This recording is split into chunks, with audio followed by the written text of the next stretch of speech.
Hello again, everybody. Welcome to Wingman Wisdom. Today's video is part 3 of our 4-part series where we're discussing the value of used RVs, the real value. My questions: is the actual value of a used RV what someone else will pay for it? Or is the actual value of a used RV what J.D. Power says it is in the RV appraisal guide? Or, what I think, does the answer lie somewhere in between?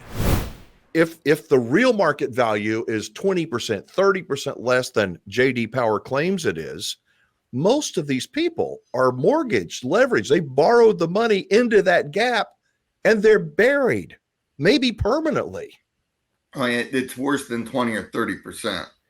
I get offered trades all the time. I had one this week. The guy's owned it for 2 weeks. It's worth 10. He's got a note for 20. The dealer told him, see, the book says it's worth 18. And he paid over that. How do dealers get away with that? Is it ignorance on the consumer's part? I mean, seriously, how look is at that? J.D. Because Power. I'm out there pounding every single day trying to communicate the importance of education and doing your homework and being skeptical, taking your time. It's like zero effect. I'm just seeing this onslaught of people that continue to make the same mistakes over and over and over, and the bad dealers just continue to take advantage of them. Well, you see, people have been conditioned their whole lives to have some faith in book values. The NADA Automobile Guide is relatively, even as values of used cars went up, the NADA recognized that. Now that they've tipped down or slowly tipping down, they'll recognize that. The problem is with that's NADA, and I'm convinced that after that incident at the big RV convention where the dealers yelled at him for giving him a 20% haircut, I think that's when NADA decided we got to sell this RV guide. We can't get proper data, and it'll ruin the reputation of all our other products. I'm convinced of that, but I don't have any direct information on that. So they got rid of it thinking we'll get something for this asset before it hits the fan. They gave it over to J.D. Power with a 5-year use limit on the NADA brand name. That's expired. Now J.D. Power, and in 12, J.D. Power acquired Kelley Blue Book. And so now J.D. Power's got a monopoly on the values of RVs. And they're holding themselves up as experts with third-party expertise.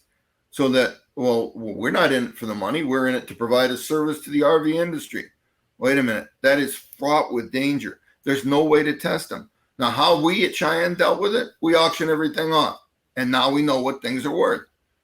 Well, but Americans have been conditioned to believe you should trust the book. And maybe the NADA book, car book, you can. If you go out to buy yourself a 1500 Chevy and you look in the book and the guy wants twice as much as what the book says, you got an idea where you're at. Right. But if you look in the not the NADA, the J.D. Power RV guy, and the guy wants twice as much as you think it's worth, the book supports it. That's the problem. So how does this affect people, the average person now? You say that somebody was buried. It was he owed 20, but his RV trade-in was only worth 10. But and he's owned it for 2 weeks, and it's an obscure model from a defunct manufacturer. Oh my God.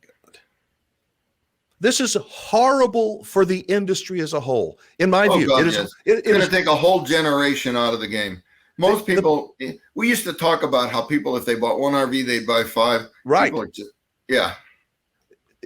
It's not going to happen. People are going to feel like they have been so taken advantage of, and they have, that the love, the wonderful, the great things that can come from camping and being in the out of doors with your family, that doesn't matter because the pain is so great that these sleazy dealers have put them in. And are the banks involved as well? Because it makes, to me, a bank makes more money the more money they loan. And as long as somebody doesn't say, well, here's the keys back, the bank's happy. Yeah, but a bank doesn't want to get hung with an asset.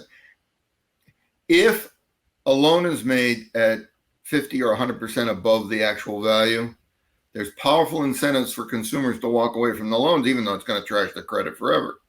No, banks don't want to get in that. And the insurance companies are more or less innocent in this when they're getting clipped. It's bad all the way around. If you're going to hold yourself out as an expert, do the research and collect the actual data. Now, this is not happening. So what are your listeners going to do? What are they going to do? Well, let me tell you what I did. I started a sequence, a chain of emails to JD Power. In fact, I just did a video on it, a chain, and very respectful but direct questions. And I just wanted to have some guidance, some direction on how do you guys come up with these numbers? And literally back and forth, and it was corporate gobbledygook, as I say, and nothing was said. And I offended them. They even said that I'm asking them for information that was analogous to me asking for the recipe on how they make Coca-Cola. The poor choice of analogies. Coca-Cola keeps their recipe secret because they started out with a formula that included the pressings from the plant they make cocaine from. Got to keep that a secret. Really? No, they got to tell you. If they're experts, they got to tell you where they're getting their information. If there's no corporate secret involved there, they're not going to tell you how they gather the information. You just need to know the source.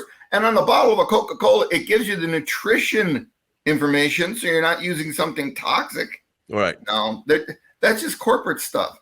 Now, will they ever fess up and tell you where they're actually getting the information? I hope so. But in the meantime, I'm telling, if your viewers have any, look at the solution is right here in front of us. It's the internet. Go online and see what new versions of what you're buying are selling for, and then use a standard deflator.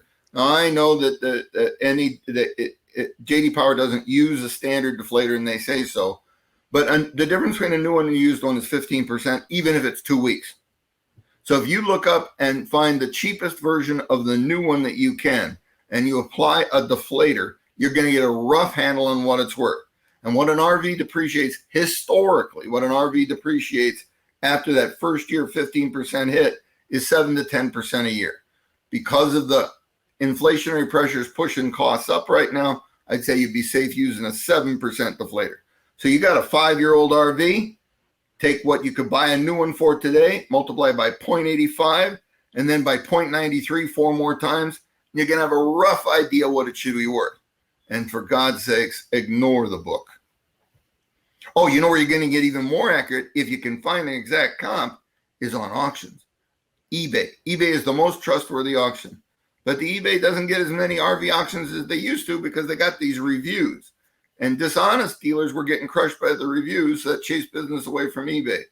What a world. So I'm trying to get my brain wrapped around this whole thing. It's like almost like a Ponzi scheme. We're going to inflate the price. It's not really worth it. But at the same time, the consumer's going, gosh, I can sell my RV for $10,000 more than I paid for it. Yippee. And that's good for them, I guess. But this is the problem. I mean, it can't keep going like this forever. And now we're seeing from the economy overall, the consequences of us inflating these values. And well, you got some culpability in the new RV makers too. Under pressure from their dealers, they maintain a list price that is so much higher than the RV is actually going to get sold for. Cars are, you look at the window sticker on a car, it's not that far away from what the car is going to sell for. I'm talking about new ones. But you look at the MSRP on a new RV, we don't sell them for anything like that. But if you have that MSRP as your selling price, you can pretend to offer an enormous trade-in value that contains a lot of fluff. So the new RV makers, and I know where it comes from with the new RV makers, they're under constant pressure from their dealers to maintain this artificially high manufacturer suggested list price so they can play the game that you just described as causing all the trouble. So here's what I want to know. I want to know what you think. Do you believe that the value of used RVs will rebound quickly with the U.S. economy?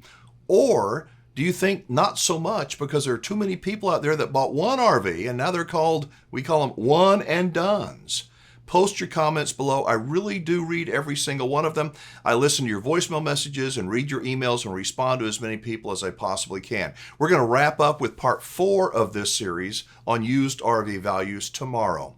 I'm Alan Warren, the RV Wingman. Be safe, have fun, play nice, and don't leave your good manners at home. I'll see you next time.